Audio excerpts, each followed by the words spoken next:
Welcome, everyone, to Stage Free. I'm Loriana Aldama. I'm a journalist, two-time cancer survivor, and I am on a mission to give you a front row seat to experts to navigate your journey. Whether you're a patient or a caregiver, we talk to experts and we talk to survivors just like you. And today's topics are so big and so important and deeply personal to me. It's the emotional toll that cancer takes on you and your relationships, like with your spouse, the power of Prehab, showing up prepared for the fight, and then faith and spirituality. And there is no one better to talk about all of this than my dear friend, Megan Mulvey. She's an AML survivor, a mom, a wife, a mortgage lender, CrossFit enthusiast, Jesus lover, and I love her. Megan, we have cried together so many times, and I'm so grateful for you sharing your story. And you are newly a survivor, and we met, you had not had cancer at the time, and I was sharing my story. But again, it goes to the faith of how ironic it was and how God puts people together. So thank you so much for joining me. Thank you so much for having me. Yeah, we were just talking about it the other day, but I remember the first day we met was a random summer day in Braylon at the pool, and I think you all had just moved here. We had just moved here, yeah, and for whatever reason, maybe because I needed shade. And I was like, I need shade. I'm a two-time cancer survivor. I'm told I'm not supposed to be in the sun. And then we started talking. And then we stayed in touch. Not that much, but we stayed in touch enough that when you needed me, you called me. Yeah. And I thought, this is why I met her. Yeah, it was meant to be, I think. I mean, I know, obviously, God had his hands on that one. But yeah, it's crazy. And then just to fast forward to today, actually tomorrow will be 1 year in complete remission. Yeah, the 25th. Oh my gosh, I have goosebumps and I'm going to cry. Like, what a way that we are celebrating your 1 year cancerversary in remission from day of diagnosis. Do you just have goosebumps talking about this? Yeah, it feels like it's been longer than a year, but then in the same ways it feels like it's been a day. I mean, it's pretty much blurred this past year from everything we've been through. So, but yeah, God's good. I mean, a year cancer free. I know they say not to say that, but still, to me, it is. Listen, you can say that all you want. I celebrate my rebirth and my birthday all the time. And I have no problem saying, hey, when we make reservations somewhere, I'm like, yeah, I'm celebrating my rebirth. Doesn't matter what day it is, because every day I'm celebrating it. Yeah. So I want to get to the day you were diagnosed, and then also talk about what your life was like before that. So tell me, I'll never forget that phone call, but tell me what was going on with you before you were diagnosed. And then, yeah, it started with, and honestly, even to back that up, I was involved in CrossFit heavily. I was a health nut, and I was in the best shape of my life. And it was in a CrossFit class one day, we were doing handstands. And it looked like my eye just burst a blood vessel or something in one. And then the other one, it looked like a black eye, but I just thought, blood vessel burst, whatever. And it was almost a 3-month process from back and forth to eye doctor to specialist, thinking then it could have been like a clogged tear duct or something. But then they finally referred me to the ocular plastics at Emory in Atlanta. And they did a biopsy, and then 2 days later actually over the weekend, you know how the my chart works, where you see something and instant look. And I saw they were doing testing for leukemia and lymphoma, and I was like, never thought about that. And so then that Tuesday morning, we went in to get the results, and it was diagnosed as acute lymphoblastic leukemia. And it was such a shock because, again, our stories are so similar in many ways, where you said you were in the best shape of your life. Yes, there was stress, and we both had talked and looked back, because my oncologist, when I go to these conferences, always say, well, what happened 2 years prior to someone? Because sometimes there's a trauma trigger, like a divorce, job loss, stress. And you did have some trauma within your family 2 years prior. But you never expected this, because you still felt amazing leading up to this moment. Correct. Yeah, I had no idea. And actually the Sunday before we got the results, Scott had our kids at church, or my husband had our kids at church. and I was in the shower and like just, washing everywhere. And I felt like lumps, and I knew like at that point something, bigger than what I had just thought it was my eye. I knew there was something bigger going on because I could feel it like both sides, but it was all the blasts, I guess is what they called it. Just like tumors growing randomly.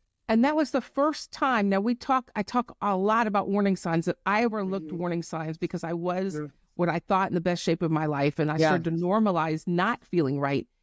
Do you look back and think you were normalizing not feeling right? And like, how did you not notice these? Is this 100%? I mean, I even was talking, my hair's finally growing back, so I had to go get it trimmed the other day. And my hairstylist, Erin, she's like, I remember you falling asleep in the chair, and it was like 2:00 in the afternoon, and you just said, "Oh, I'm a busy mom, I'm doing CrossFit, I'm working, whatever." But she's like, "You were literally falling asleep." Like, so I mean, and this went on for a long time. I didn't even like think about how like this chronic fatigue, and that's one of the warning signs. So, that, and I was constantly sick. Now it's just pollen outside, but I was constantly sick, constantly taking antibiotics, constantly, oh, I got another sinus infection. Oh, it's this. Oh, it's, whatever. Right, and right. So, I mean, all these signs, I'm like super inflamed. I was about 10 pounds heavier than I am now randomly, and it came out of nowhere, which we attributed to perimenopause. Maybe it's just my body starting that process, but nope. It was definitely cancer. Yeah, I remember I was heavier. Well, I'm heavier now after all of this, but I was heavier at the time than my normal weight. But I was heavier at the time, and I was a news anchor, and I'm thinking like, I knew my news director was kind of looking at me like, what's going on? And I was shocked. So tell me about that shock and that moment, because a lot of people can relate. And then I want to go into the emotional. We're going to get into prehab and get into faith and spirituality. But first, I want to talk about that diagnosis and the roller coaster of emotions and how it impacts who you are, your relationships. I mean, I'll always remember this very second, the doctor came in and literally threw his clipboard down. He goes, "Well, it's not what we wanted. It's cancer." And I just like froze. And Scott, my husband, was in there with me, and he started like instantly crying. I just was like, I think I blanked out from the word, you always hear about these people, well, that'll never be me, I'll be fine. I'm healthy. I'm this, whatever. And I mean, literally, I just looked at Scott, and I mean, my first words were, "Call George, who's our pastor." And I'm like, I couldn't even physically get words out of my mouth other than that. And I just started crying, and I mean, I wailed. Like, I'm sure. Yeah, and you're entitled to. Across the freaking hospital. But I mean, I lost it, like, big time. But I mean, George answered the phone. Like, when you got the right pastor, like, that's one that answers the phone in the middle of the day. He was driving the truck doing landscape work at the church. Like, I mean, he could have just said, like, "Oh, well, I'll call her back," whatever. Right. But he even told me, like, something said, "Pick up the phone." And, well, like, I feel like so many angels lined up for you, and I had so many angels. But despite all of that, like, when I share my story, I say, I was so blessed. I was at Johns Hopkins. You were at Emory. And yes, an NCI designated comprehensive cancer center. Those are top tier centers like Emory and Johns Hopkins, and location matters because success rates are higher. So make sure, if you're listening, that you look into that if you get diagnosed or someone you love. But I was thinking, I'm here at the best of the best. And yet, even from an emotional standpoint, if there was a void, it was that there was not the mental health support that I needed. I was separated from my son. You were separated from your kids. And the emotional toll that it takes on you, just tell me what it was like, because I've cried. I cry every time I give a speech, no matter how many years out it is from that. It's awful.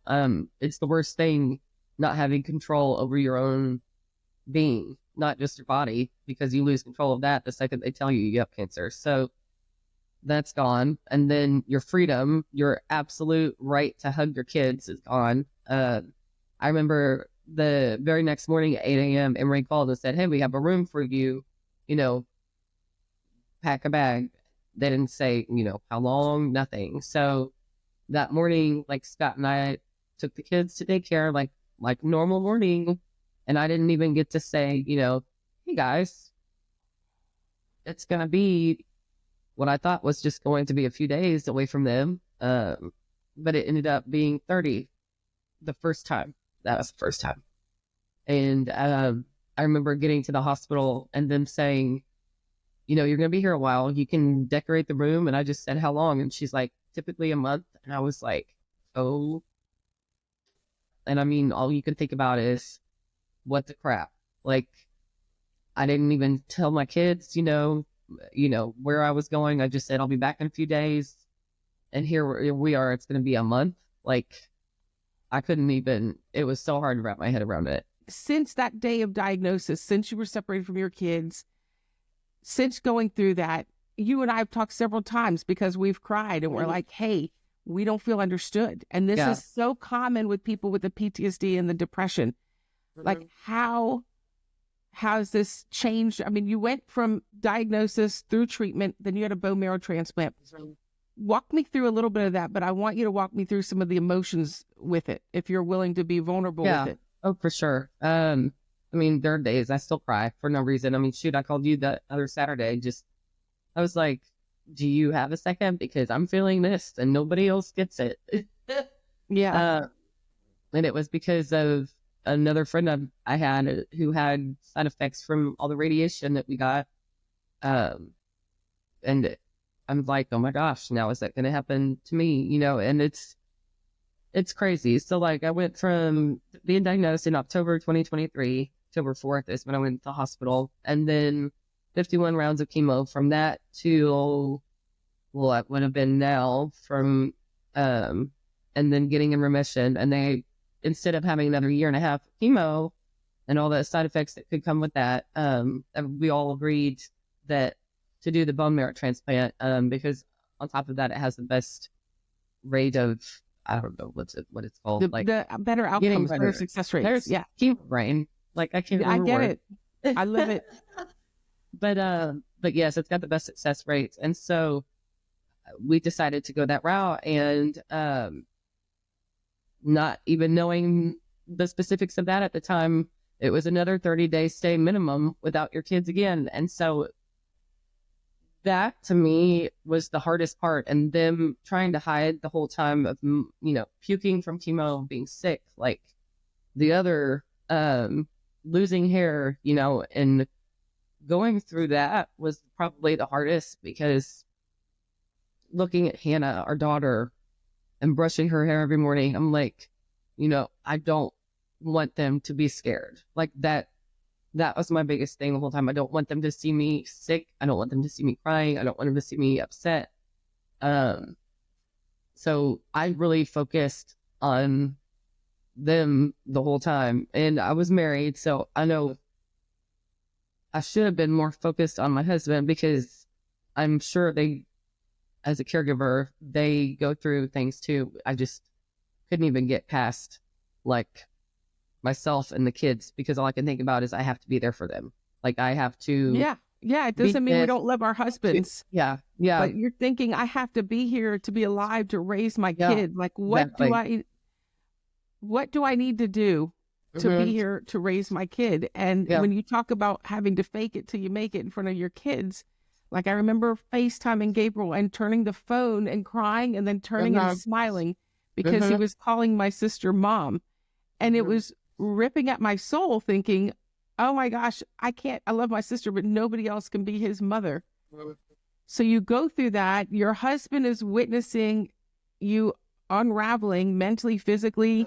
I'm sure Scott, your husband, helped like you at various times where you looked a mess, felt a mess, cleaned up messes. Yeah. And it's not sexy, and it takes on the role. And this is one thing I want to address with people listening, is because you and I have cried about it. It puts your marriage in a role of patient caregiver. And there's no light switch or training of how to unswitch that. No, there's not. And it takes away your feeling of like independence also. I mean, I remember he had to give me, I had 2 weeks of chemo shots that were the most terrible thing I've ever had. And he had to get them in your stomach. And I remember him having to do that. And I just like broke down because I'm like, here's my husband giving me a shot of poison to get rid of this cancer. And like, then tomorrow morning, he's going to clean up my vomit off the floor because, I'm going to be sick as crap. And so, but I still want him to see me as like a wife, and it's balance. And I mean, we're still trying to get there because, I mean, let's face it, like I'm growing my hair back. So, it's hard to literally, I mean, even going through this, it's hard to look in the mirror after this because you don't recognize yourself. And let alone trying to be attractive for your husband, and then the kids not scaring the crap out of them, essentially, I locked all my hair, and they still joke about who gets pulled a wig off at night. So that's at least that's their game now, and I won't miss that game when it's done. But that's the struggle, and that's one thing in my platform is the psycho-oncology, the mental PTSD and depression that takes place, because you and I have talked about, if we look in the mirror, we don't know who the hell we are anymore. How can I, and yet I'm frustrated because I want my husband to still see me as his wife, but I don't look like who we married. I don't feel like we married. Right. Definitely. And I'm a different person mentally. And in some ways, that's not a bad thing because it's changed the lens to which I view the world. I'm more fully present with things. I appreciate life more, but I'm different. And that is a struggle to say, I want you to like celebrate me as your new wife, but yet you've cleaned up my throw up and you've taken care of me. And so what do you want people to know who are struggling about the emotional toll it takes on relationships? I just think it's important to work together. Never lose sight of the fact that they actually do love you and they want to help. And so it's like the book, I mean, that I'm reading right now, let them help. And if they're truly in love with you and they're truly your spouse or truly your friend or truly, whoever, a family member, they will step up and they will be there for you. That's one thing that cancer showed me truly was who really loves you and who really appreciates you and who wants to be there for you, not just, oh, hey, I'll pray for you. Like people actually do things if they love you and care about you. Like, I mean, my God, you brought me the only thing I could eat, granola. That was the homemade granola, and I'm like, I still dream about that stuff. Like it's so good. It's nutrient dense, but it was like I told you, it was the only thing I could handle. My stomach. I mean, I couldn't eat anything. Like, but I at least forced that down myself, and I put it in the little nasty freaking yogurts that they bring you at the hospital. 2 hours late every morning. But that's the only thing that kept me going. But people don't understand that. Like when you're going through it, it's almost like you're depressed because you're so isolated. Number one, like you can't be around people, you can't get sick, you can't do this. So like you're isolated socially, and that's for me one of the hardest parts because I'm a people freak. Like I love people, I love being around people, talking to them, whatever. And so being so isolated was one of the hardest things. And mentally that screws with your head. I mean, you're stuck in a hospital room for 30 some days, getting poison in your body, you feel like crap, you're by yourself, and all you want to do is feel normal. And then and I do want to get to prehab next, but coming out into survivorship, we also talk about finding your people. I always say find your people and your place and your purpose, because I have friends who are also my people and they've never gone through cancer, but they're never going to understand the trauma we went through. And so sometimes it is isolating because you're like, you think about it all day in some ways, like, oh, I can't do this because I'm this, or I can't do that, or I have to go, like, so explain to me how you've changed and how you've had to find your people. I mean, I've changed. I just started, it makes you appreciate everything. I mean, I know people say that, but like, it literally makes you appreciate, like this morning, our daughter had a meltdown getting ready for school. I freaked out for a minute, and then I'm like, she's 4. It's okay. I get to do this. Like, I get to do this. Where usually I'd be like, oh my God, just get dressed, like put your clothes on, let's go. But it's made me more understandable, I think, and more empathetic towards people, because you truly never know what somebody is battling. And I think that's the biggest thing I've gotten. I mean, I already was pretty empathetic, but now I'm like ridiculously pathetic. I always tell my son when he says, oh, so at school did this, I'm like, you don't know what he's going through. Maybe his mother or father has cancer. Maybe they just went through a loss. Like it always teaches me that you don't know the path that somebody else is walking. Speaking of walking, I want to shift gears because we do have a lot to cover. My book is called The Power of Prehab and Prehabilitation. Which is preparing yourself for illness, which you never think all your whole life. And I want you to share what your doctor said, because what my doctor said was, listen, you have so much against you, but what you have going for you is you showed up fit for this fight, because I can't kill people trying to save them. And your chemo dose is directly related to how fit you are. And time again, we hear it, and you have a powerful story. And I want to hear what your doctor said to you, because you showed up very fit, and that made a huge difference. Yeah. I mean, I remember within 36 hours of all the tests, everything, they knew what kind of leukemia it was, how they were going to treat it. And he saw me, and I think I had a Noble shirt on from CrossFit or whatever, because that's all I'm packed to the hospital, because that's actually all I wear outside of work. But he goes, oh, you do CrossFit? And I said, yeah. And he goes, probably going to save you, because he literally put me in a kid's treatment plan, but it's basically the most harsh treatment plan for chemo for ALL, to get rid of it, keep it gone. And it was very, very, very, very rigid, multiple times a week, multiple drugs, terrible drugs, shots,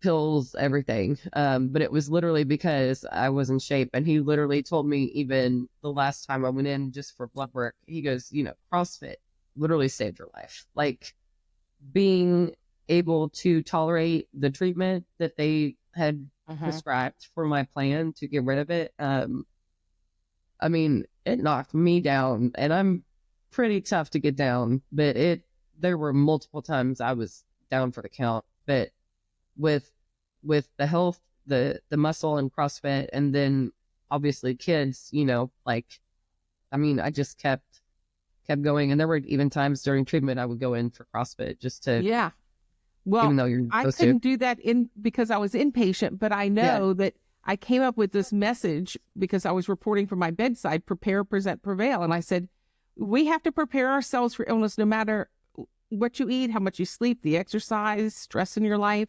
So you present well to your medical team, and you're better positioned to prevail. Doesn't mean you're going to survive whatever you're facing, whatever illness, but you're better positioned to prevail. Because that was a shocker to me, because my whole career I kept saying, well, drink this green drink and you won't get cancer. And I still got it, but I showed up fit. And it's shocking. I never knew that. I mean, was that surprising to you when your doctor shared that with you? It was, and I was super thankful, because, he literally, I think his exact words were, you were preparing yourself for battle and you didn't even know it. And looking back, it was about 2 years before I had started CrossFit, just because I saw an ad on my phone and I was like, sure, let me go check this out. I've always ran, but I never did weightlifting things. And I'm like, thank you, God. Yeah, exactly. So what is your message to people who are listening right now, whether they are a newly diagnosed survivor, you're a survivor from day of diagnosis, or you're a caregiver, or you're just someone listening? What is your message about prehab? Take care of your body, body and mind before, because it's going to be a battle. It will, and there's no sugarcoating that. I'm still trying to get back to where I was, and it's going to be a minute, but it's only because I was in the shape I was before cancer happened. And had I not been, I don't know. It'd be a totally different story. Yeah, absolutely. And I tell people the best thing you can do for yourself. I mean, there are statistics that say 1 in 2 people, Mhm. and sometimes they say 1 in 3, depending on which study, will get cancer in his or her lifetime. So how you show up matters. Whatever it is, whatever you're going to face, how you show up to anything will show how you present to the situation. And Mhm. so if you're listening right now, the best thing you can do is start getting fit. And, Mhm. and it's never too late to start getting fit, putting one foot in front of the other, whatever you Yeah. do. Just And movement. yeah, I mean, because like you're still able to do CrossFit after, for me, I got breast cancer and then I can't run like I used to do. I had to alter what I'm doing, but there are always ways to pivot. Mhm. The other thing I want to talk to you before we run out of time is your faith and spirituality. I had to lean on faith. Oftentimes, if you haven't found Jesus before cancer, you will find him when you have it. Tell me about your walk with faith and how that kept you going. It was probably it was the main reason. I mean, I kept going.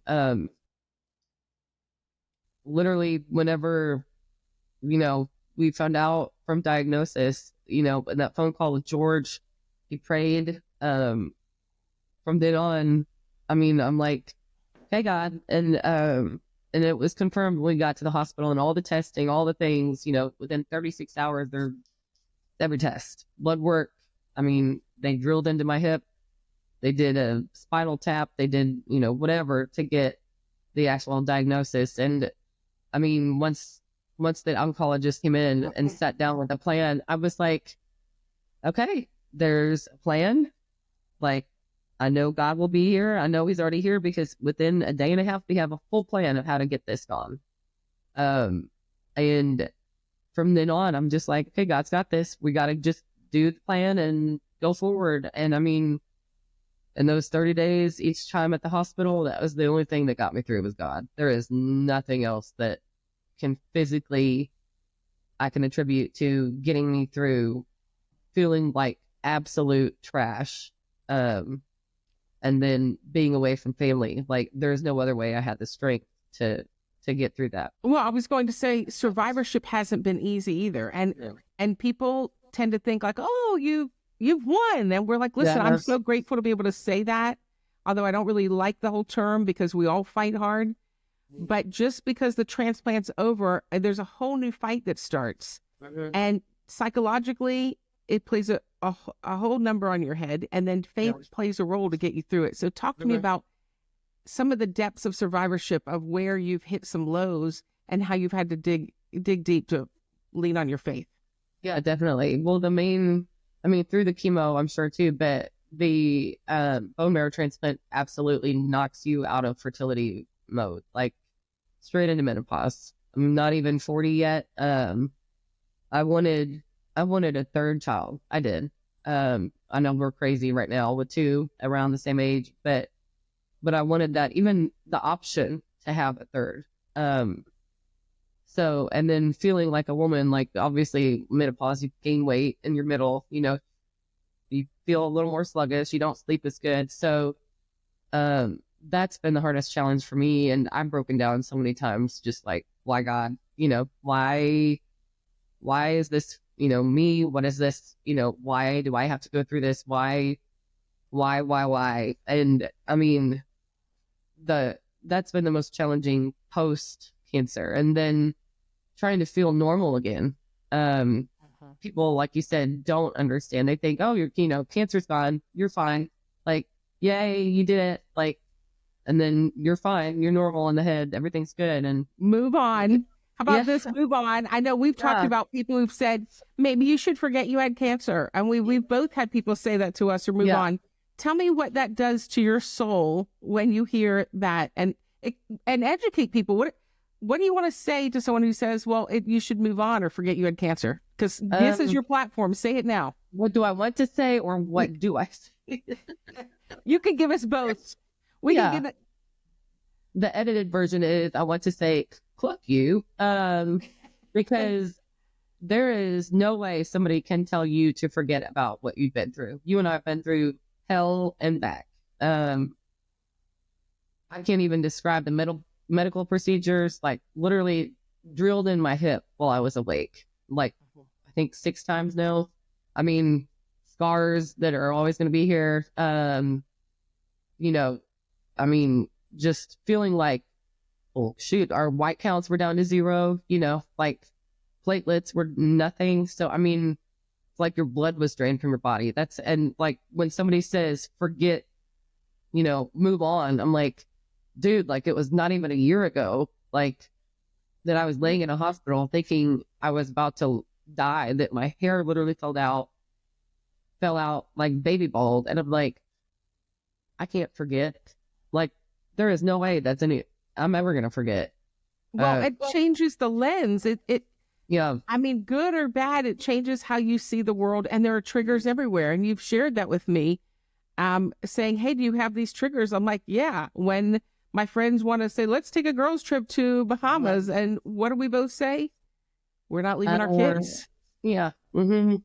Or the fear, you know, if something happens to me while I'm over there, like, you know, like they've already been without me for a month, you know, twice. And here we are again. And even a girls' night, it's hard for me to like leave a kid. I mean, I just took Hannah with me to a friend's going away thing on Saturday because she was crying that she would miss me. And I'm like, those things just eat at me. And so that's the hardest part, is trying to like mentally say, you know, we beat it, like let's move forward, but it's still always going to be in the back of my head.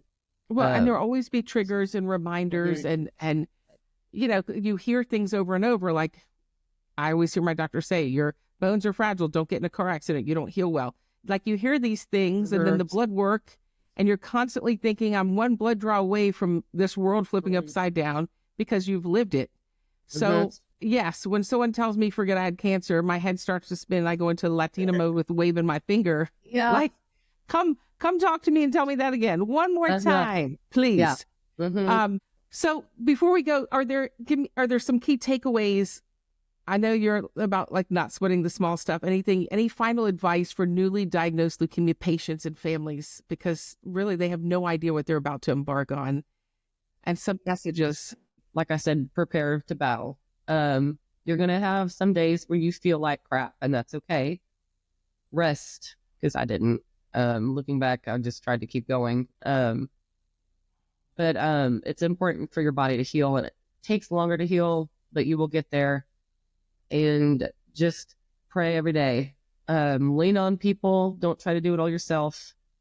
And just take one day at a time. Don't look, because when they gave me my diagnosis, they give you this big calendar that was like 4 pages long of each stage in the chemo process or treatment process. Don't look at it all at once. You're going to freak out. You're going to Google stuff. Oh, and that's the other. Don't Google. Don't Google. Yeah. No. Because they only post the bad things. Yeah. Don't Google or use chat during that, because you will drive yourself into a dark rabbit hole. Yeah. But that was huge for me. I tried not to, and literally my doctor was like, stay off Google. I mean, they literally only posted negative things about cancer and this type specifically. So ask questions too with your doctor or team. I mean, ask. If you have a question, ask. And if they don't answer, get another doctor. Like, I mean, fight for yourself. That's definitely something too that I learned. I didn't luckily have to do it that much because I have a great team of doctors that were around me, but there were days even with the nurses, I would just, you know, triple check myself, because I never have like taken pills, and they would bring this whole thing, you know, over, take all 22 of these. And I'm like, no, what are they? Explain each one. I want to know what this color does. I got all day. Yeah. I am not going anywhere. I've got all day. Not going anywhere. Lastly, your messages to everyday people, what you've learned about appreciating and being fully present. Life is too short. That's what I definitely learned. You never know what tomorrow will bring. And especially if you have kids, just go all out. I mean, I'm not talking about financially, whatever, but even on those days you're tired, like, speaking, if you don't have cancer, if you do have cancer, like yesterday, we skipped God help me, we skipped her nap time, our daughter's nap time, just because it was beautiful outside. I mean, I took her to the nail salon. We went to a farmer's market thing, and they had their face painted, like crazy stuff. But I mean, it was just the memories that they're making and actually enjoying life, because you never know if tomorrow you're going to be in a freaking hospital room for 30 days, but Right. You've had it taken away. You've had it taken away. Exactly. Yeah. And Gabriel always says to me, "Oh, Mom, we'll make memories." Mm-hmm. Yeah. Now he's working on a new golf cart and he's like, Yeah. "We'll make memories." And I'm like, "You were so right. You were so right, honey. I'll find it. I'll find." Yeah. But it's true. Yeah. I see. And before I go, I think it's so important because people during the pandemic started to realize how to be fully present with family. But that kind of like drifted away, and I feel like they forgot. But people who've gone through trauma like cancer, you don't forget that about. And I feel like everyone else needs to be reminded in some way, because sometimes I go to sporting events and people have their phone and they're scrolling, and I'm thinking like, I'm enjoying this. I'm making every moment matter to me. And so I encourage people, because you don't know what tomorrow brings. So it's important to make memories. And yes, we both have pretty crappy stories, but it has made me proud of who I am, despite, I start to cry, despite all the hell that we've been through. I just feel proud of what I've accomplished, what you've accomplished, despite through the tears. So I'm proud of you. Not crying, you're crying. I love you so much, and I'm proud of you every single day. And I'm grateful that I have you as my people, that I can call and cry and say, I need help. Like, I don't feel understood. And so I appreciate you being that person for me. Same to you, sister. Thank you for joining Stage Free. And if there's anything else before we sign off, I just want to say thanks. I just want to say thank you for introducing yourself at that pool that day. Look at us now. Like, you never know. Yeah, you never know who you'll meet. Yeah. Oh, and there's nothing shameful about your story. I was very proud to say, I can't be in the sun. Can I have this umbrella? I had cancer twice. Look where it brought us, because it brought me back to you. Yeah. So thank you for joining us. And to all of our listeners, thank you for listening. And I thought Megan's story covered so many topics that I want you to know that you're not alone, that you can walk by faith.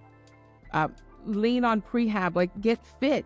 Continue. Just because you're already diagnosed doesn't mean you can't continue to get better with your strength of walking one foot in front of the other. And also just doing your best to make memories and being your own hero. So thank you again, Megan.